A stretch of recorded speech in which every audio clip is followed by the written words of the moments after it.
देखिए भाई, हम बात करते हैं लीनियर प्रोग्रामिंग प्रॉब्लम में।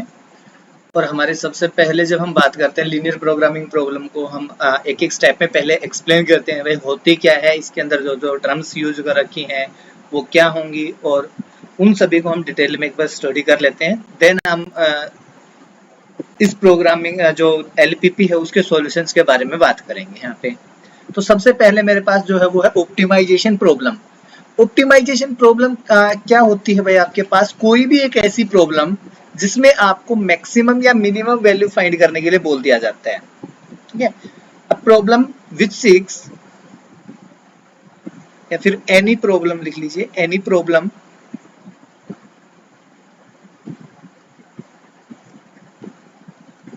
विच seeks to maximise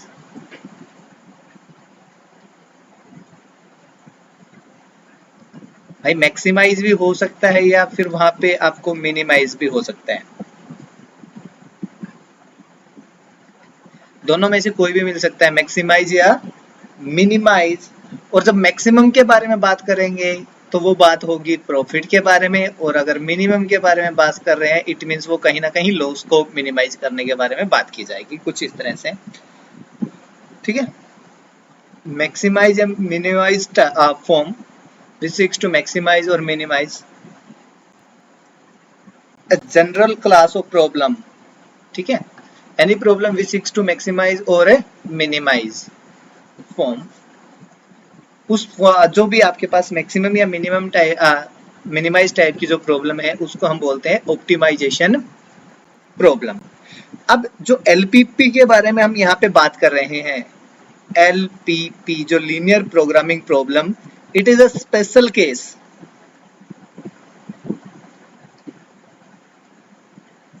of optimisation problem.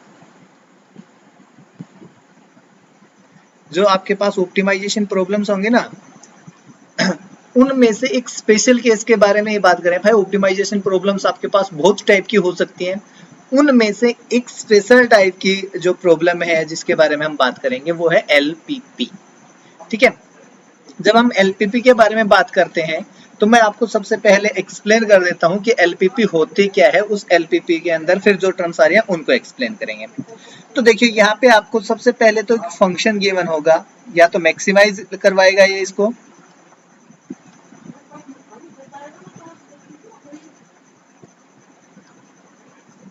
Maximise या मिनिमाइज। यहाँ पे कोई भी फंक्शन लिखा होगा आपके पास, लगभग z लिखा होता है, इज इक्वल्स टू, यहाँ पे मिलेगा भाई ए एक्स प्लस बी वाई।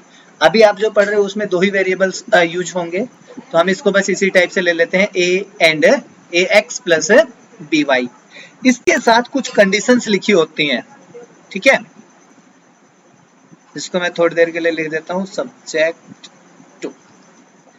आपके पास यहाँ पे कुछ कंडीशंस लिखी होंगी कुछ इस तरह से भाई, a11 x,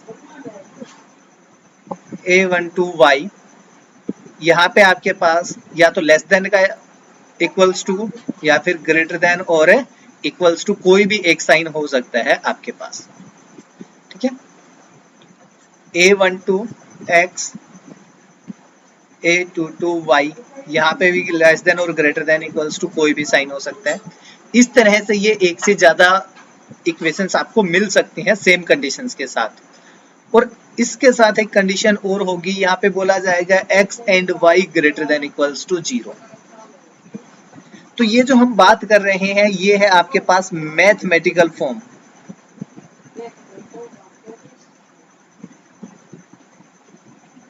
ऑफ एलपीपी। कोई भी लीनियर प्रोग्रामिंग प्रॉब्लम रहेगी ना, आपको कुछ इस तरह से लिखी हुई मिलेगी अगर मैथमेटिकली लिखी है। अगर आपको वर्ड प्रॉब्लम दी गई है तो हम सबसे पहले उसको मैथमेटिकल फॉर्मेशन में कन्वर्ट करेंगे।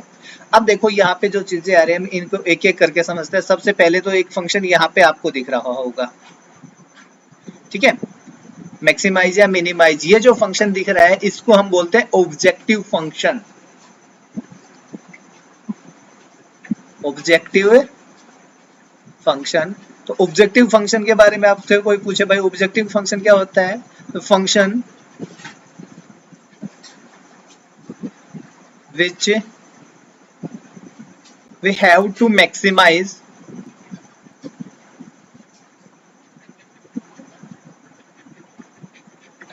और मिनिमाइज। वो फंक्शन भाई जिसको आप मैक्सिमाइज करोगे या मिनिमाइज करोगे, उस फंक्शन को हम क्या बोलते हैं? ऑब्जेक्टिव फंक्शन बोलेंगे। ठीक है। अब जब ऑब्जेक्टिव फंक्शंस आ जाते हैं तो पीछे आइए थोड़ा सा। आपने यहाँ पे कुछ इनइक्वलिटीज देखी। इन इनइक्वलिटीज को बोलते हैं हम कॉन्स्टेंट्स। कॉन्स्टेंट्स, ठीक है। तो कॉन्स्टेंट्स क्या है आपके पास? द रिलेशन या फिर इनइक्वलिटीज, कुछ भी बोल लीजिए जो आपको ठीक लगे।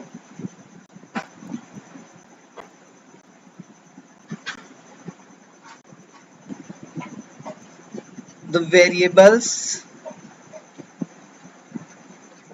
satisfying a set of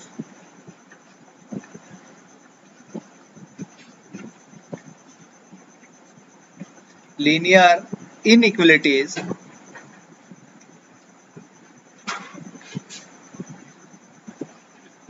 are known as constants।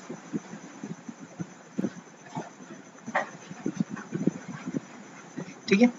पहला ऑब्जेक्टिव फंक्शन है, दूसरा हमने जो इनइक्वलिटीज यूज की है, देखिए यहाँ पे ग्रेटर देन इक्वल्स टू का sign, less than equals to का साइन, कुछ भी हो सकता है भाई। लेस देन अकेला भी आ सकता है और ग्रेटर देन अकेला भी आ सकता है। इस तरह की कोई भी इनइक्वलिटी होंगी, उन इनइक्वलिटी को आप बोलते हैं कांस्टेंट।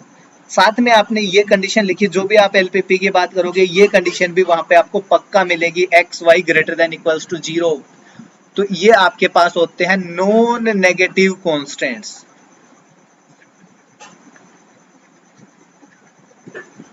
नॉन नेगेटिव कांस्टेंट्स का मींस क्या हो गया भाई?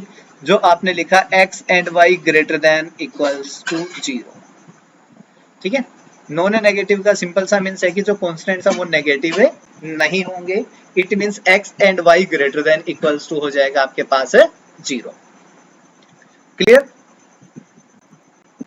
अब जो बात आती है यहाँ पे वेरिएबल्स आपने यूज किए हैं a b a1 a11 a12 a12 और यहाँ पे गलत आ गया भाई, 21 आएगा यहाँ पे, और a22 एंड b2। ये जो भी आपने यूज किए हैं ये सभी क्या आएंगे यहाँ पे? Real numbers. a है a12 a21 और a11। ठीक है। साथ में आपने लिखा b1 और b2। ये जो सभी वैल्यूज हैं ये क्या है? All real numbers.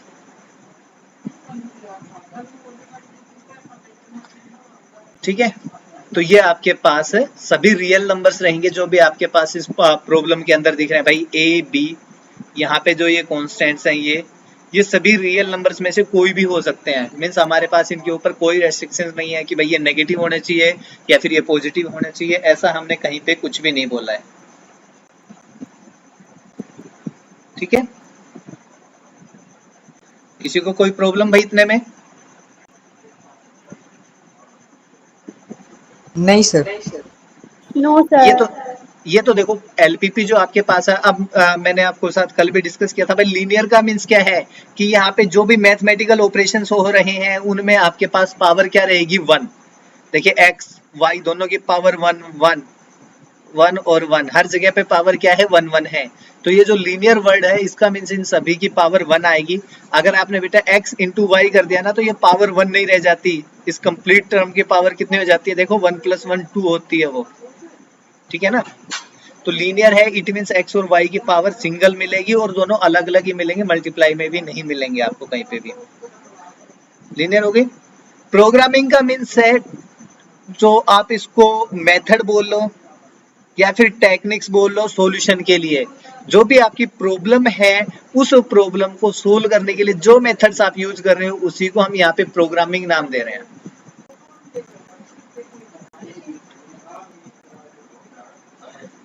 ठीक है। अब देखो चीज ये आती है कि भाई हमारे पास जब हमने प्रॉब्लम डिफाइन कर दी, प्रॉब्लम आपके पास आ गई है, तो प्रॉब्लम आने के बाद हमारा नेक्स्ट जो काम होता है वो होता है उसके सॉल्यूशन के बारे में। भाई अगर प्रॉब्लम है तो उसका सॉल्यूशन भी तो होना चाहिए, प्रॉब्लम को ऐसे तो नहीं छोड़ सकते। और खासकर मैथमेटिक्स के अंदर अगर प्रॉब्लम है तो हमारे पास सॉल्यूशन आना चाहिए उस प्रॉब्लम का। तो जब हम इसके सॉल्यूशन के बारे में बात करते हैं तो यहाँ पे हम बात करेंगे ग्राफिकल सॉल्यूशन के बारे में। जो मेथड हम यूज कर रहे हैं ना यहाँ पे, वो होगा आपके पास ग्राफिकल मेथड। हम जो यहाँ पे मेथड यूज करेंगे सॉल्यूशन के लिए, एलपीपी के लिए, उस मेथड का नाम हम लिखते हैं ग्राफिकल मेथड। अब इस ग्राफिकल मेथड के बारे में थोड़ा सा बात कर लेते हैं। भाई जो भी आपके पास कॉन्स्टेंट्स रहेंगे उन कॉन्स्टेंट्स की हेल्प से हम लाइंस ड्रॉ करेंगे, क्योंकि दो ही वेरिएबल में है तो आप सीधी सीधे लाइंस ड्रॉ कर सकते हो। ठीक है, जितने भी आपके पास कॉन्स्टेंट रहेंगे हम उसके अकॉर्डिंग उतने ही लाइंस ड्रॉ कर लेंगे, जैसे 1, 2 और 3। अब जो आपके पास less than equals to, greater than equals to का साइन है, वो आपको ये आइडेंटिफाई करने के लिए हेल्प करेंगे कि भाई इनसे रीजन किधर आएगा। तो यहाँ से हमारे पास एक चीज निकल के आती है। देखो ये जो ग्राफिकल मेथड है ये आपको किस तरह से हेल्प करेगा उसके बारे में बात करते हैं। जब आपने भाई ये बोला था प्रॉब्लम के अंदर x and y greater than equals to 0, तो इस प्रॉब्लम का सबसे पहले अगर हम सॉल्यूशन की बात करें तो ये इस पूरे स्पेस में कहीं पे भी हो सकता था। बट जैसे ही आपको ये पता चल गया x and y both are positive, it means अब आपको इन 3 क्वाड्रेंट्स में सॉल्यूशन फाइंड करने की नीड नहीं है। अब हम जो सॉल्यूशन फाइंड करेंगे वो ओनली फर्स्ट क्वाड्रेंट के अंदर कर रहे हैं। ठीक है, तो अब फर्स्ट क्वाड्रेंट के अंदर भी हम थोड़ा सा और जा रहे हैं, क्योंकि फर्स्ट क्वाड्रेंट के अंदर भी हम बात करें तो आपका जो सॉल्यूशन है वो बहुत बड़ा स्पेस बच जाता है। इस बहुत बड़े स्पेस को थोड़ा वापस से कन्वर्ट करते हैं, कोशिश करते हैं कि वो छोटे से स्पेस में कन्वर्ट हो जाए। बहुत बार ऐसा होगा कि देखिए हमारे पास यहाँ पे ये जो स्पेस है, हमारा जो सॉल्यूशन है वो देख के कॉन्स्टेंट्स की हेल्प से हमें ये पता चलेगा कि भाई हमारा सॉल्यूशन ओनली इतने स्पेस के अंदर अवेलेबल है, हमें ज्यादा कहीं पे सर्च करने की जरूरत नहीं है। ये जो बाउंडेड रीजन आपको दिख रहा है इसी रीजन के अंदर आपको आपका सॉल्यूशन मिल जाएगा। तो देखो ग्राफिकल मेथड आपको एक तो बहुत बड़े स्पेस से पहले फर्स्ट क्वाड्रेंट में लेके आ गया, और अब फर्स्ट क्वाड्रेंट में से भी एक बहुत छोटे से स्पेस के अंदर आपको लेके आ गया कि भाई आपको अब जो सॉल्यूशन सर्च करना है वो यहाँ पे सर्च करना है। अब इस छोटे से स्पेस में सॉल्यूशन सर्च करना हमारे लिए ज्यादा इजी है। मेथड्स के अंदर करेंगे क्या वो हम थोड़ी देर में डिस्कस करते हैं। बेटा अब बस ये जो आ रहा है आपके पास, देखो ये जो स्पेस दिख रहा है इसको क्या बोलते हैं हम, फिजिबल रीजन।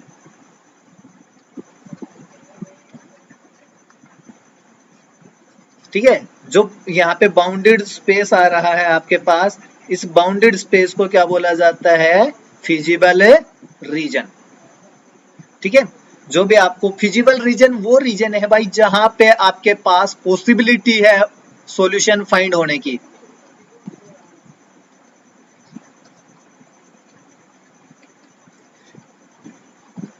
क्लियर?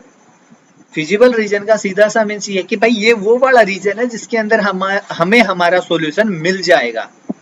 अब जो फिजिबल रीजन है आपके पास वो 2 टाइप का होता है, एक होता है बाउंडेड और जो सेकंड आता है वो आपके पास है अनबाउंडेड।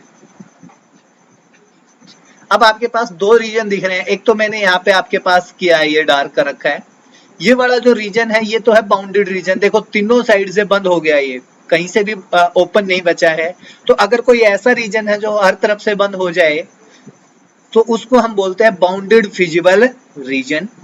अगर आपका सॉल्यूशन का ऐसा है जो रीजन जो एक तरफ से ओपन हो, देखो यहाँ पे इस तरफ से ओपन रह गया, ये इन 3 साइड से क्लोज है, बट आगे जो लाइन है कोई भी ऐसी लाइन नहीं है जो इसको कंप्लीटली क्लोज कर दे कि बाकी सभी साइड से ओपन है। तो बाकी सभी साइड से ओपन है तो इसको बोलते हैं अनबाउंडेड फिजिबल रीजन।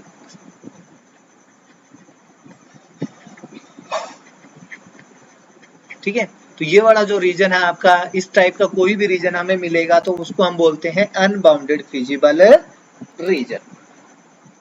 ठीक है, और जहां पे आपके पास सॉल्यूशन नहीं है फिजिबल रीजन को छोड़ के, एक्सेप्ट जो भी रीजन रह जाएगा,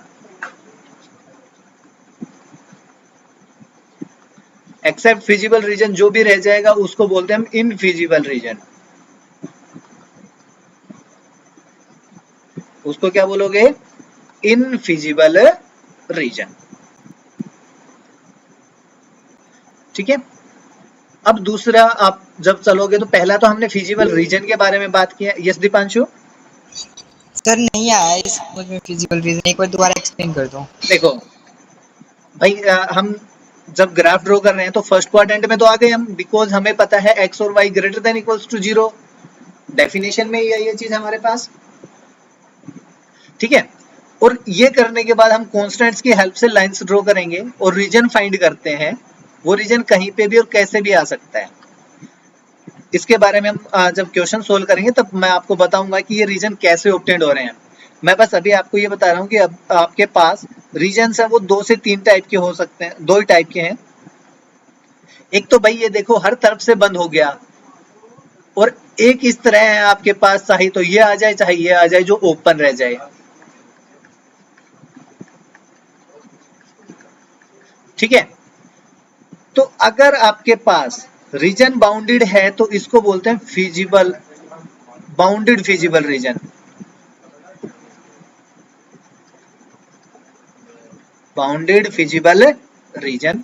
अगर बाउंडेड नहीं है तो इसको बोलते हैं अनबाउंडेड। ये तो पता ही है कि भाई बंद नहीं हो रहा, इट मींस अनबाउंडेड है, और अगर बंद हो गया तो बाउंडेड है। आपको जो समझना था वो ये है कि ओनली फिजिबल रीजन क्या होता है। तो फिजिबल रीजन वो रीजन है भाई आपके पास पूरे ग्राफ में से जहां पे आपके पास सॉल्यूशन मिलेगा, पॉसिबल है यहीं पे मिलेगा, इससे बाहर नहीं मिलेगा। आपका जो सॉल्यूशन है ना वो इसी रीजन के अंदर है। अब तो एक ऐसा रीजन जहां पे आपका पास सॉल्यूशन फाइंड होगा, उस रीजन को आप क्या बोल रहे हो, फिजिबल रीजन। ओके सर, ये मतलब ये 3 साइड से कवर होना चाहिए, फिर जो 3 लाइन है इन 3 लाइन में ही आना चाहिए? भाई दीपांशु वो तो हमारे पास जो कांस्टेंट है ना उनके ऊपर डिपेंड करेगा, कितने कांस्टेंट हमें गिवन है, उन सभी की जो कंडीशंस है उनको देख के पता चलेगा। हम फिजिबल रीजन कैसे फाइंड करते हैं उसके बारे में अभी जब सॉल्यूशन करेंगे तब हम बात करेंगे। मैं आपको बस ओनली ये फिजिबल रीजन अगर मैं वहां पे बोलूंगा तो आपको ये चीज पता हो जानी चाहिए, फिजिबल रीजन का मीन्स ये वो रीजन है जहां पे हमें सॉल्यूशन फाइंड करना है, आपको वो स्पेस मिल गया। Okay sir. हाँ, यहाँ पे मैंने आपको कोई भी टेक्निक नहीं बताई, आप किस तरह से फिजिबल रीजन फाइंड करोगे, किस तरह से नहीं, उसके बारे में मैंने अभी कोई बात नहीं की है। मैं बस इस फिजिबल रीजन जो वर्ड है ना, क्योंकि मैं जब सॉल्यूशन करूंगा तो मैं ये सभी वर्ड्स यूज करूंगा, और अगर मैंने आपको ये वर्ड्स बताए नहीं है तो फिर आप कैसे पता लगाओगे भाई मैंने जो ये वर्ड यूज किया है किस चीज के लिए किया था और इसका मीनिंग क्या था, है ना। अब देखो, अभी मैंने आपको फिजिबल रीजन बताया, मैं अभी इसी के साथ यहाँ पे फिजिबल सॉल्यूशन बताता हूँ। फिजिबल सॉल्यूशन, दोनों के अंदर डिफरेंस समझना भाई। फिजिबल रीजन का मीन्स ये पूरा रीजन जो आपको दिखाई दे रहा है वो है, और फिजिबल सॉल्यूशन क्या है, all points in the feasible region. Points आपके पास किस तरह के मिलेंगे, x, y टाइप के, means ordered pair. All points in the feasible region are known as feasible solution.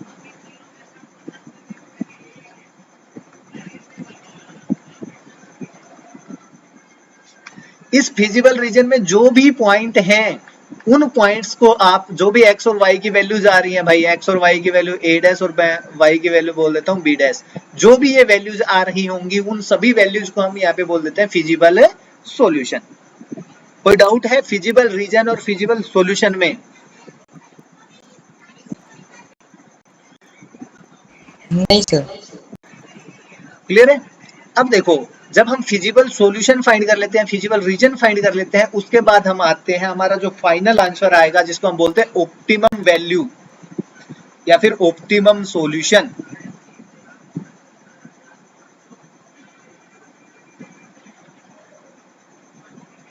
Optimum, optimal बोल देते हैं, ऑप्टिमल सॉल्यूशन। ये कौन सा सॉल्यूशन है? देखो अभी आप देखोगे तो इस रीजन के अंदर बहुत से ऐसे पॉइंट हैं, बहुत से पॉइंट है ना, जहां पे आपको वैल्यूज भी उस मैक्सिमम जेड की जो वैल्यू है, मैक्सिमम या मिनिमम जो जेड आपका, आप जो भी ले रहे हो, ए एक्स प्लस बी वाई, भाई आप एक्स और वाई की वैल्यू यहाँ पे रखोगे तो आपको जेड की अलग अलग डिफरेंट वैल्यूज मिलती जाएंगी यहाँ से। तो हम जो ऑप्टिमम के बारे में बात कर रहे हैं ये वो फाइनल वैल्यू होगी जिसको हम बोलेंगे कि भाई ये इस z की सब मैक्सिमम वैल्यू है या फिर इस z के लिए मिनिमम वैल्यू है। ठीक है, तो ऑप्टिमल सॉल्यूशन क्या होता है भाई? Any point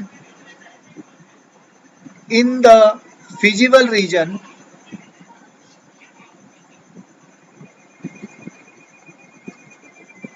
any point in the feasible region that gives the optimal value.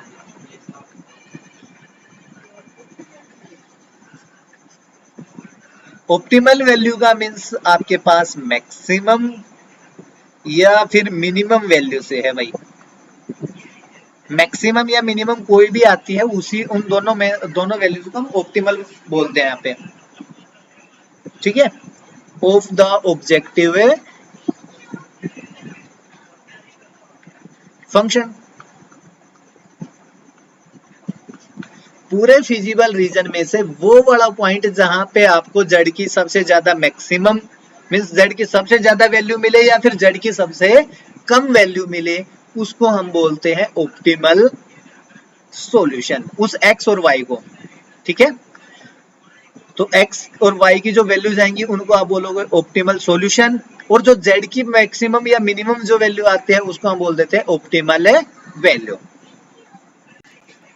ठीक, अब आपके पास माइंड में एक क्वेश्चन आ जाना चाहिए कि हमारे पास चलो ये आ गया, छोटा सा रीजन आ रहा है, बट क्या हम इस पॉइंट इस रीजन के हर एक पॉइंट पे वैल्यू फाइंड करने जाएंगे? अब भाई क्वेश्चन तो आया होगा ना, हमारे पास कोई भी बाउंडेड रीजन आ गया, सपोज कीजिए, चलो इस तरह से ले लेते हैं, ये कोई बाउंडेड रीजन था हमारे पास, तो आप क्या इस रीजन के अंदर जितने भी पॉइंट्स हैं, क्या हम उन सभी पॉइंट्स पे जेड की वैल्यू फाइंड करके देखेंगे और देन ये नोटिस करेंगे कि भाई यहाँ पे हमारे पास मैक्सिमम या मिनिमम वैल्यू कौन सी आ रही है ना? फिलहाल तो हमने जो डेफिनेशन लिखी है उसके अकॉर्डिंग तो ऐसा कुछ है। Yes sir. हाँ, बट ऐसा नहीं करना है हमें। अब जब आप इसके सॉल्यूशन के बारे में बात करने जाओगे तो हमारे पास दो थ्योरम्स हैं, उन थ्योरम्स के रिजल्ट याद रखिए आप, जो आपको डायरेक्ट हेल्प करते हैं किसमें, इस प्रॉब्लम का सॉल्यूशन फाइंड करने के लिए। और दोनों थ्योरम एक बार बाउंडेड के लिए है और एक अनबाउंडेड के लिए है, और सिंपल सी एक चीज है, ज्यादा कुछ नहीं है। मैं सिंपल सी भाषा में आपको एक चीज बताता हूँ। देखो, आपको यहाँ पे कॉर्नर पॉइंट्स दिख रहे होंगे, जैसे एक कॉर्नर पॉइंट ये है, एक कॉर्नर पॉइंट ये है और एक कॉर्नर पॉइंट ये है। आपको जो रीजन है उस रीजन को देखना है कितने कॉर्नर पॉइंट्स आ रहे हैं। आपने देख लिया कॉर्नर पॉइंट्स,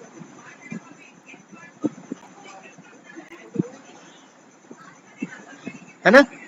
अब जो कॉर्नर पॉइंट्स है, ओनली आप इन सभी कॉर्नर पॉइंट्स पे जेड की वैल्यू फाइंड कर लीजिए। भाई अब तो हमारे पास ओनली तीन ही वैल्यू रहेगी ना, x1 y1 हो जाएगा, एक x2 y2 हो जाएगी, एक आपके पास x3 y3 हो जाएगी।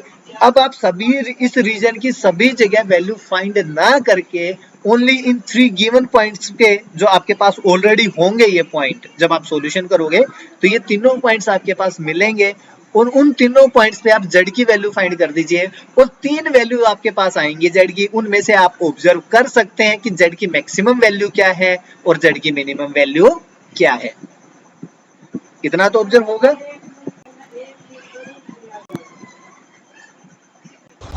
Yes sir.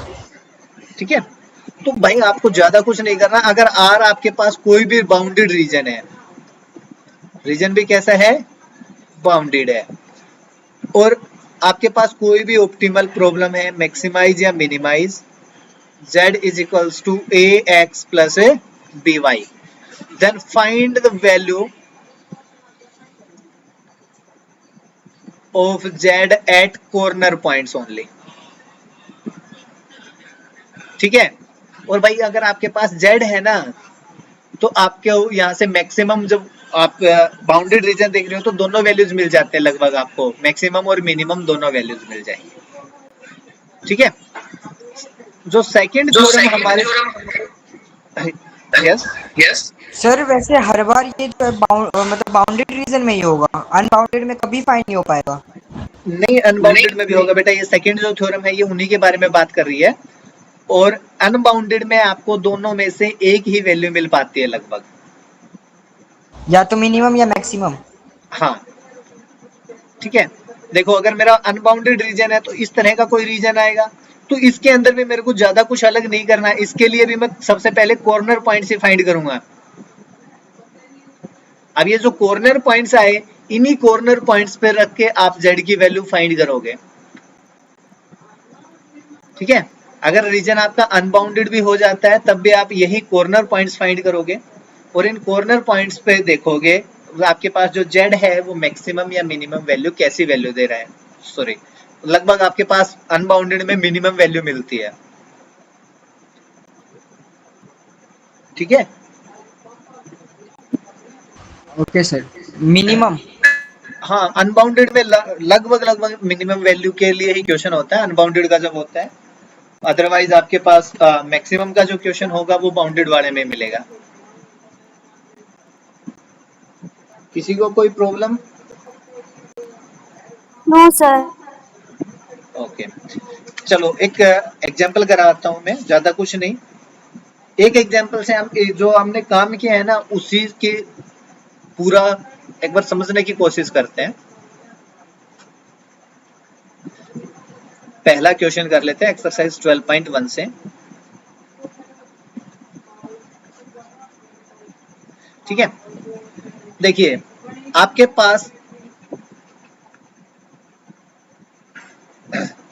पास लिखा है maximise z which is equals to 3x plus 4y। अब इसके साथ समझते हैं, तो भाई ये आपके पास क्या है, ऑब्जेक्टिव फंक्शन। पढ़ा था ना आपने, जिस फंक्शन को आपको मैक्सिमाइज या मिनिमाइज करने के लिए बोला जाएगा वही हमारा ऑब्जेक्टिव फंक्शन बनेगा। साथ में आपको लिखा है subject to constants.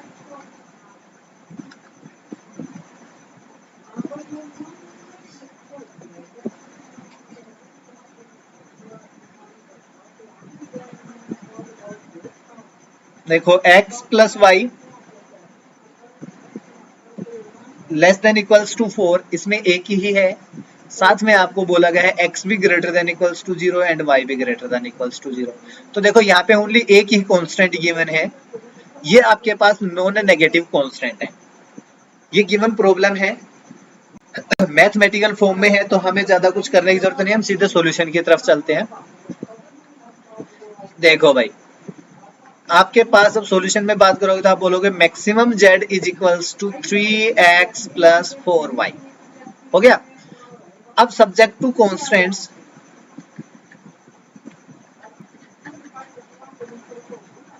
x plus Y less than equals to 4, x greater than equals to 0, y greater than equals to 0। अब करना क्या होता है सॉल्यूशन में, आपके जो कांस्टेंट होते हैं उनको इक्वलिटी के साथ ले लीजिए एक बार।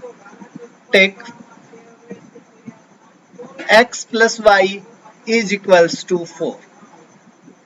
x प्लस वाई को, बिकॉज यहाँ पे लेस देन इक्वल्स टू का साइन था और हमें लाइन ड्रॉ करने के लिए इक्वल टू का साइन चाहिए होता है, इसलिए हमने यहाँ पे इसको इक्वल्स टू का साइन ले लिया। इसके बाद आप बनाते हो टेबल, जो आप ग्राफ ड्रॉ करने के लिए एक टेबल बनाते हैं हमेशा, वो टेबल देखिए। ये x और y, स्ट्रेट लाइन ड्रॉ करने के लिए हमें दो ही वैल्यू चाहिए। एक बार हम x की वैल्यू को 0 रख लेते हैं, then we get y is equals to 4, then we put y is equals to 0, then we get x is equals to 4। x की वैल्यू 0, y 4 और 0 आपके पास हो गया। अब ये जो टेबल आ गई, इसके बाद आपके पास एक सिंपल सा काम है, आप बहुत अच्छे से कर सकते हो। आपको ग्राफ ड्रॉ करना है। ग्राफ में भी आप सबसे पहले x एक्सिस और y एक्सिस ड्रॉ कीजिए, और उसमें भी अगर आपकी टेबल में नेगेटिव वैल्यूज नहीं आई हैं तो नेगेटिव साइड को ज्यादा रिप्रेजेंट करने की जरूरत है नहीं। आप कीजिए इसको 1 2 3 4 5 6। सिमिलरली इधर लेके चलिए, इक्वल डिस्टेंस पे जो आप लेके चलते हो ग्राफ पे।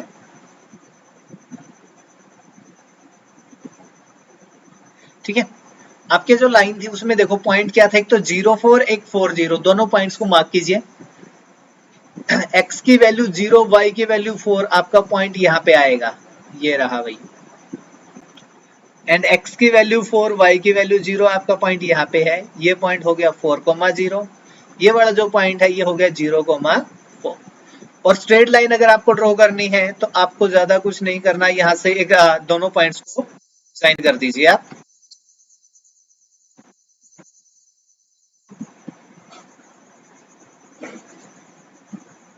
ऊपर से गई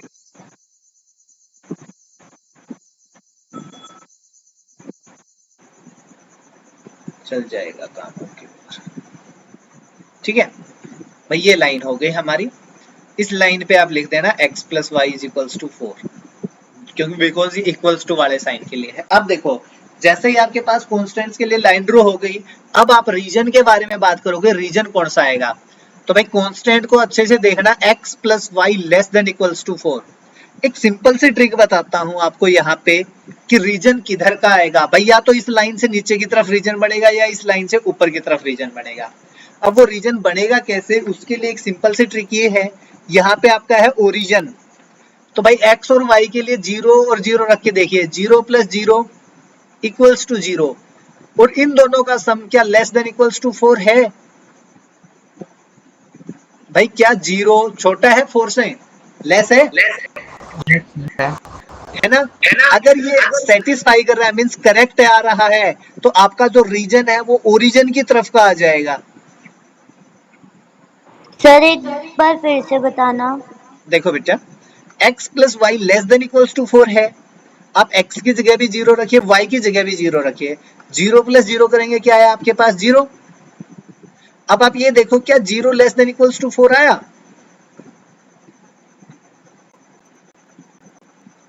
ये ट्रू है ना।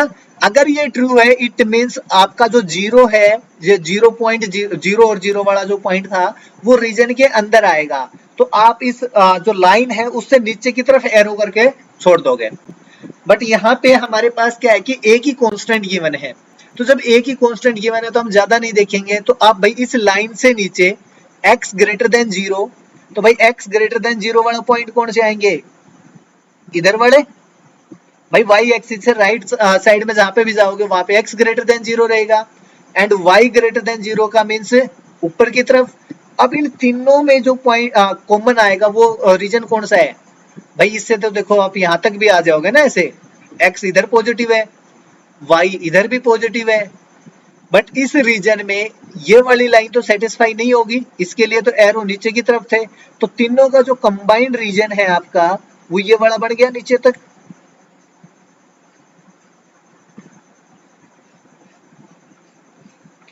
ये वाला रीजन तीनों कंडीशंस को सेटिस्फाई कर रहे हैं ना, जहां पे x प्लस वाई हो लेस देन इक्वल्स टू भी 4 है, x और y दोनों की वैल्यू 0 या 0 से बड़ी भी आ रही है, तो ये जो रीजन हमारे पास अब बना है ये आपका रीजन आ गया फिजिबल रीजन।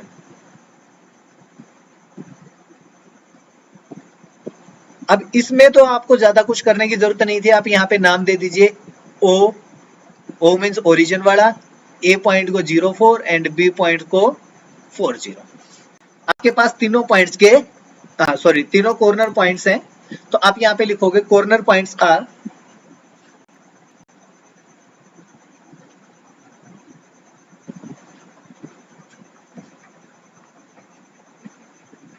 एक तो आया origin 0,0, A 0,4 and B is 4,0, ठीक है।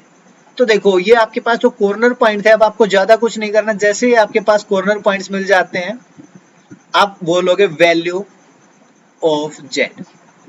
वैल्यू ऑफ जेड, जेड क्या था आपके पास लिखा था maximum of 3x plus 4y।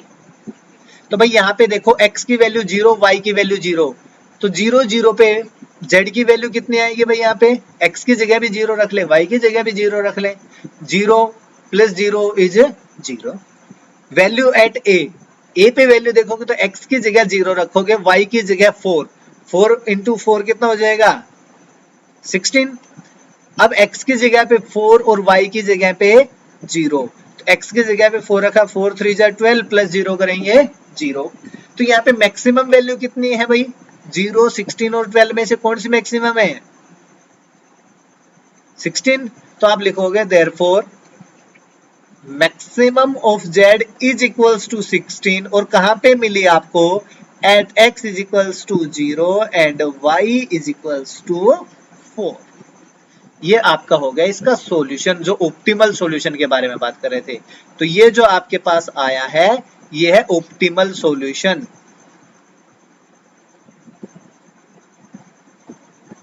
Sorry, वो ऑप्टिमल वैल्यू है, ये है ऑप्टिमल सॉल्यूशन और ये इसकी ऑप्टिमल वैल्यू।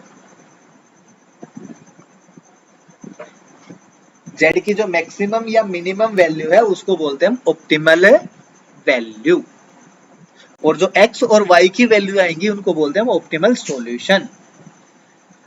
अब बताइए किसी का कोई डाउट हो इस क्वेश्चन के अंदर?